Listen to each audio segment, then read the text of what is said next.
Hello and welcome to AutoX. It was only a matter of time before KTM let us loose on their newest 390 adventure. We saw it in flesh at the India Bike Week, we saw it in flesh at EICMA. We couldn't wait to ride it, and we finally have. So here's what we thought.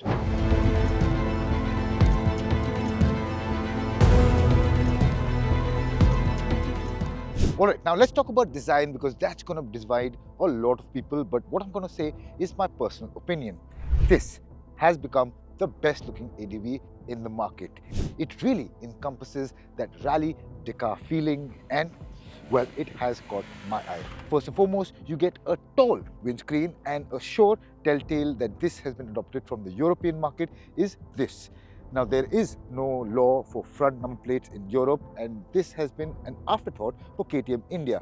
However, the only problem is that I did face a bit of wind noise coming from this part, and otherwise it's an aerodynamic feature, but this kind of lets it down.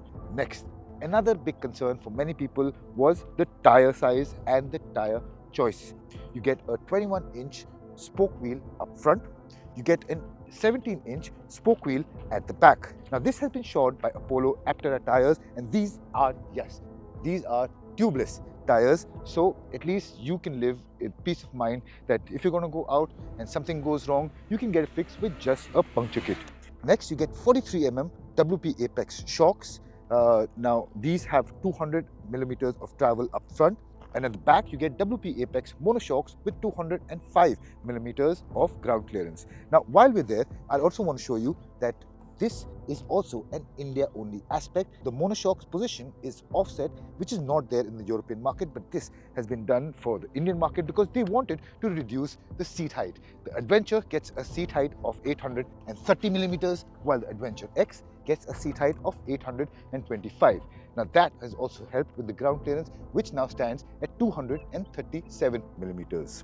All right, so now if we talk about the overall design, another cool aspect is these pigmented body panels. Now, what KTM mentions is that these do not scratch easily because these are painted when the molds are made and not afterwards. So I know it'll get a little more expensive if you damage it and you have to replace it. However, if you do drop the bike and these do scratch up, you won't have that annoying black body panel behind it.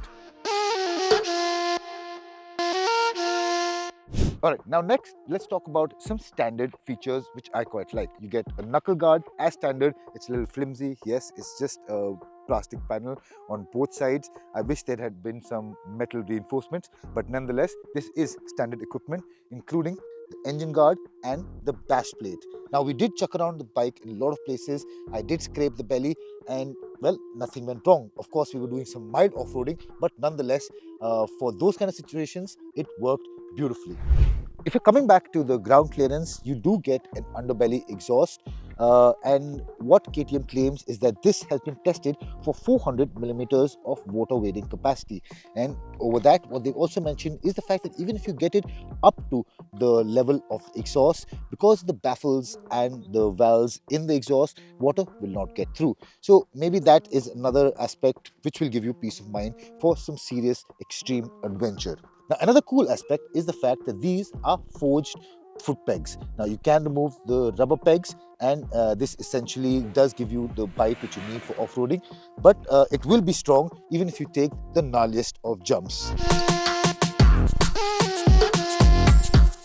Now, if we come around the back, I do want to talk about the tail section. Now, this gets a steel subframe, unlike the Duke 390, which gets an aluminum subframe.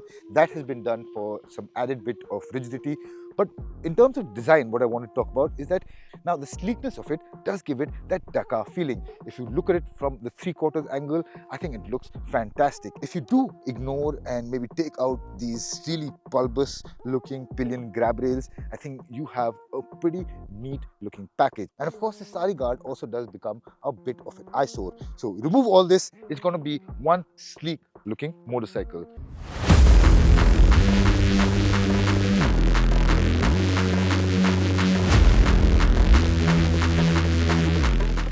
Alright, now let's move on to the quality and the equipment which you get for the rider.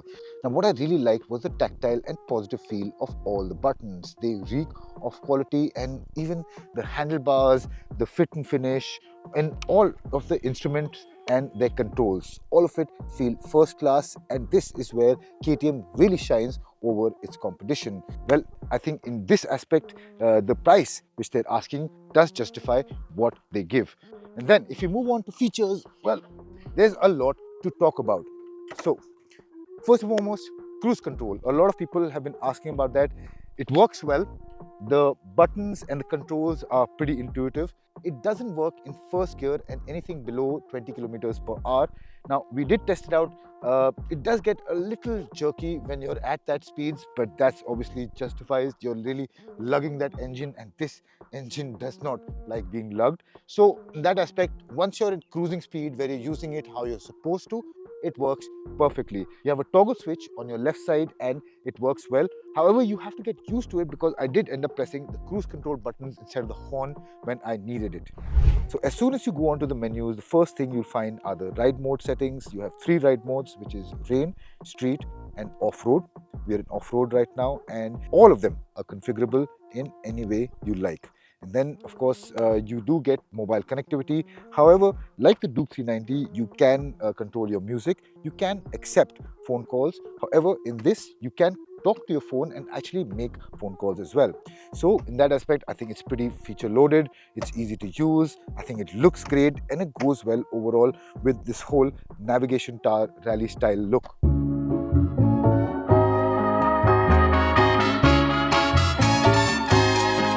Give it to me.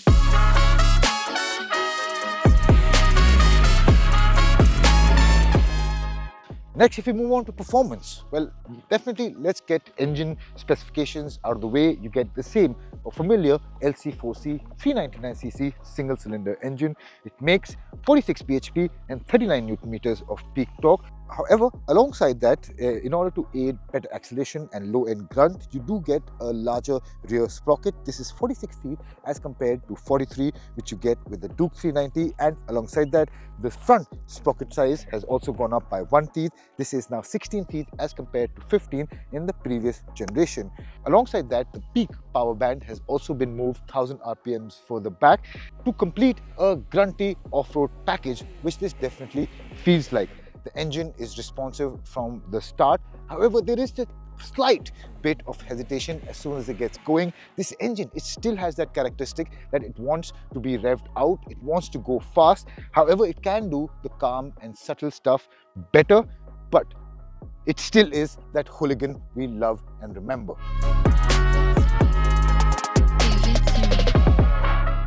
As a result, I did stall a couple of times setting off from a standstill off-road, but it was far less frequent than with the old bike, maybe 2 or 3 times compared to 5 or 6. Acceleration is brisk, with 0 to 60 km per hour achieved in 2.6 seconds and 0 to 100 km per hour in 6.2 seconds, which is faster than the previous generation in both aspects. And thanks to the improved mid-range power, it is noticeably quicker with 30 to 70 km per hour roll-on acceleration as well. One noticeable improvement is in the area of heat management, with the curved radiator and reprofiled shrouds diverting hot air away from the rider, and this was quite noticeable in our highway runs. The WP Apex suspension is also significantly improved. It's much more compliant, soaking up bumps and rough surfaces with ease.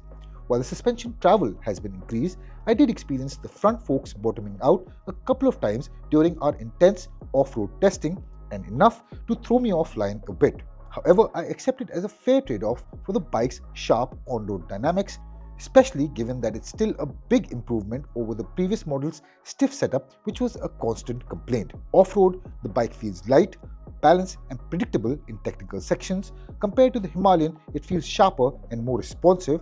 The Polo Trampler tires did a decent job in varied on off-road conditions. However, I do wish it had better front-end bite, and given the fact that we didn't reduce our tire pressures, I do wish that these tires had better front-end bite.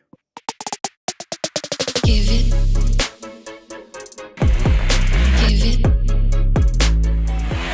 So, ladies and gentlemen, the new KTM 390 Adventure, does it perform as good as it looks?